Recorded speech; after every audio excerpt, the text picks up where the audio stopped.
Hello, ladies and gentlemen, and welcome to the endgame report of this. And oh my, what a game did this one turn into after being such a sloppy and filled with mistakes first half. These teams turned up quickly, very quickly.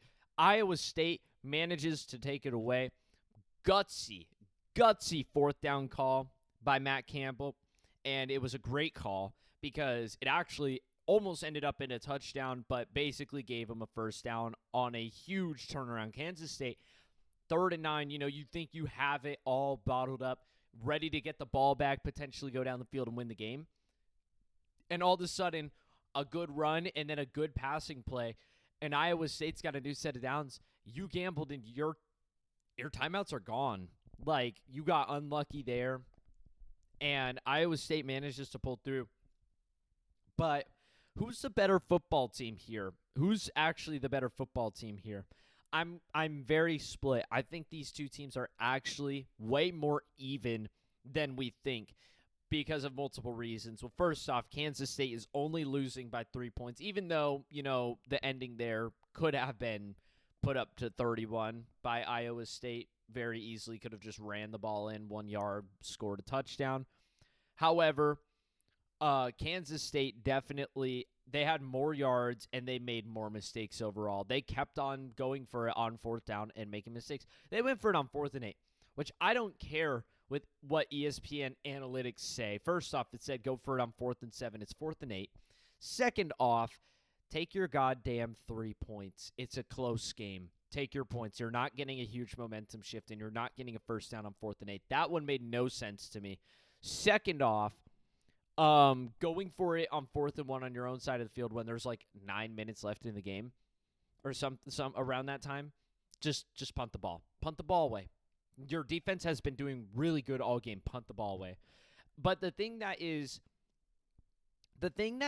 really weird or like hard to think about for me is Kansas State's 2 touchdowns that they scored in the second half were brutally blown defenses by Iowa State. The first one, they threw a deep shot, good defense, Iowa State covers it, but then the very next play, there's just a dude wide open running to the end zone, like absolutely wide open, not a soul covering him. The second touchdown was one play after Iowa State scored points. One play, not including the kickoff.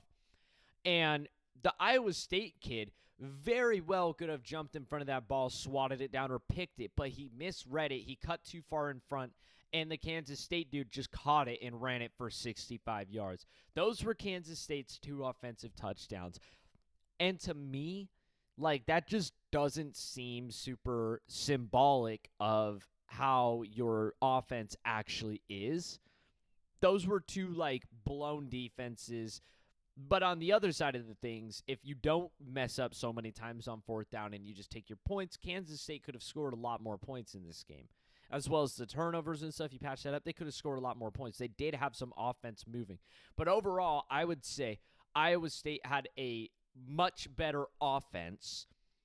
Rocco Becht looks like a much better quarterback than Avery Johnson. Was super clutch. And Kansas State's defense, sorry for the pause, Kansas State's defense is much better than Iowa State's defense. Even though at the end of things, Iowa State is basically scoring 31 points in almost one quarter, I think Kansas State's defense, did a really good job of halting Iowa State to as much as they can. The only thing that they really struggled on was holding them on 4th down. But the key thing to me is Kansas State made Iowa State go 3 for 14 on 3rd down efficiency. 3 for 14. The problem was they couldn't stop them on 4th down. Want to know why? Because all of the 4th downs that Iowa State went for were like within 3 yards.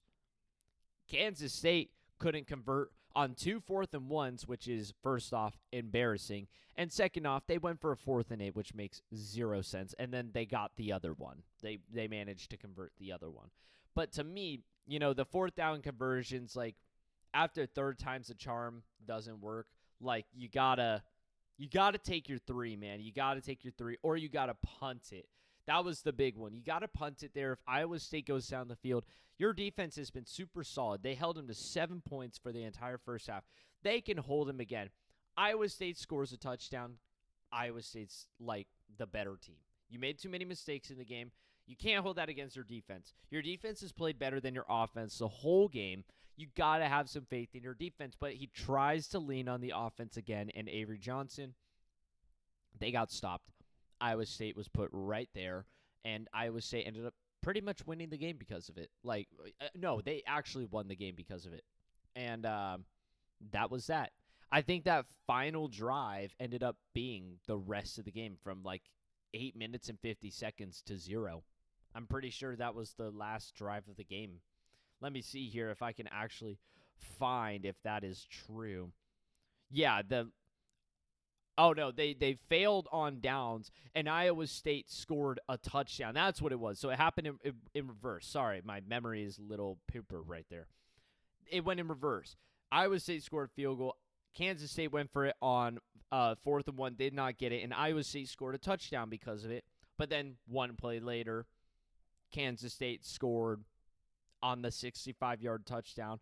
But then Iowa State, 12 plays, 60 yards, 6 minutes and 23 seconds of football. They ran out the clock with a huge 4th and 3 conversion.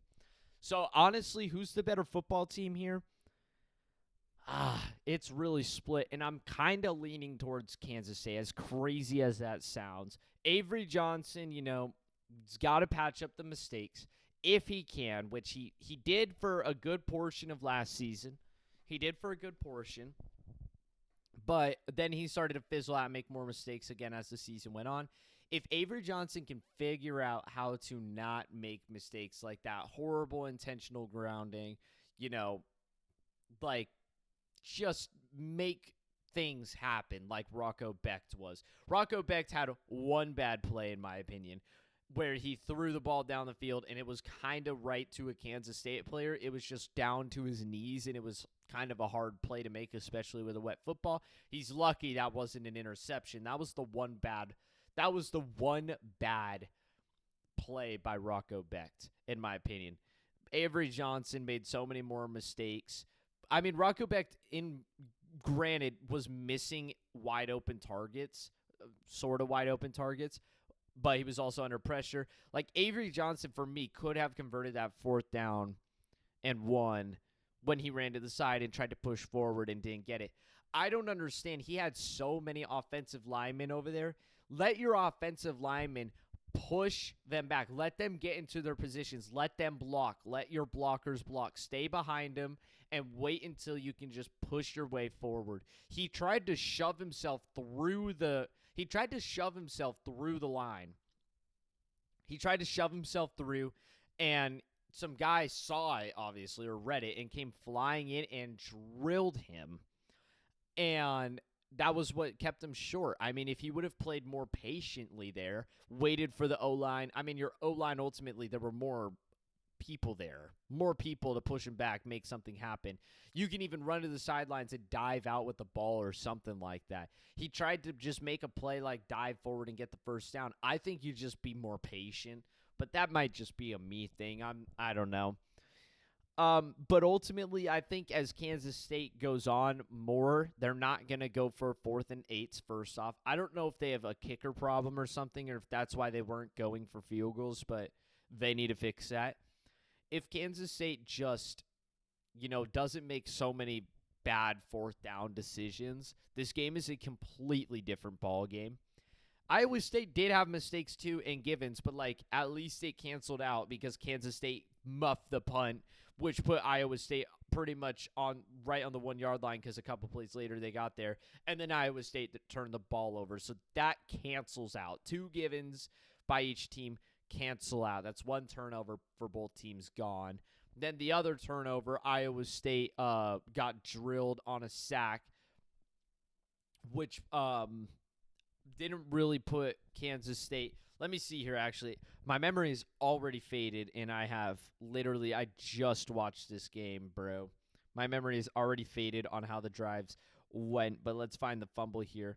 Yeah, it was at the Iowa State 29, but then Kansas State turned around and tried to get the 4th and 1 on the Iowa State 7, and they failed to get it. See, that's just missed points. And then in return, Kansas State's fumble resulted in a missed field goal for Iowa State. There were plenty of opportunities for both teams that canceled out at the end of things, givens for both teams. It's just when the game went on, Kansas State went for a 4th down, didn't get it. Iowa State scored a touchdown on the very next drive. Kansas State went for it on 4th down again. They didn't get it. Iowa State scored a touchdown on the very next drive. It's stuff like that. When you are actively looking to give Iowa State more givens, Iowa State patched up their mistakes. They stopped making mistakes. They were converting their 4th downs especially, and they weren't dropping the ball on the floor anymore. And Kansas State kept on trying to do that. It kept on trying to give them more givens. And they still, again, Iowa State should have scored 31. It should be a 10-point game. To answer my question that I've been trying to figure out an answer to, I think that Kansas State will finish off the year as the better football team. You also got to remember their really good running back got out on the first play of the game. He could come back and be a game changer. That was the other thing I want to mention. Iowa State's run game absolutely turned up, and it was the running back who ended up winning them the game on that 4th-and-3 catch to the outside, and he almost scored. He was half a yard short. He ended up absolutely taking this game away. 16 carries for 71 yards. Didn't really get much handoffs in the first half, at least. It was the Sama guy who also played really well. And Becht was really good running the ball. He's 12 carries, 18 yards, but that's because of sacks. So that kind of sucked. That kind of sucks that it affects, the stat there. The thing that was impressive for me of Kansas State's defense was they got a lot of pressure in the backfield, made it hard for Becht to throw the ball. But in terms of the receivers, Iowa State receiving was there. All of the receivers had very little catches. It was very spread out over a large portion of people, but they were all catching for long passes, It was really good. It was really good overall. Marcus Neal Jr. for Iowa State's defense. Keep an eye out for this guy. He is a dog. He is a sophomore right now, defensive back. He is a dog. He was good. Yeah, he was really good all game. Iowa State only got 1 sack, which kind of was not very epic. But that's something they'll need to patch up on.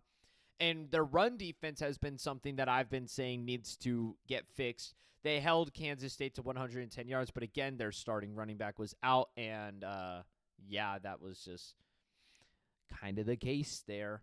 But Kansas State, Avery Johnson ended up having a really good game in terms of the stats. Most of his yards came from 2 plays over the air. He went 21 for 30, which originally started off 1 for -4, which was really bad. Then he figured out stuff. He started completing passes better and better. And, a good, let's see here. I think almost 100 yards came from 2 passes. Yeah, 100 yards, 102 yards to be exact, came from 2 passes. One of them wasn't really his play. It was kind of lucky that the guy misread the interception and went there. But the other one, I'll give it to him. So he ended up having a pretty good game. 21 for 30, 273 yards, 2 touchdowns. Pretty good. He was also on the floor. He went 8 carries for 21 yards, probably including sacks.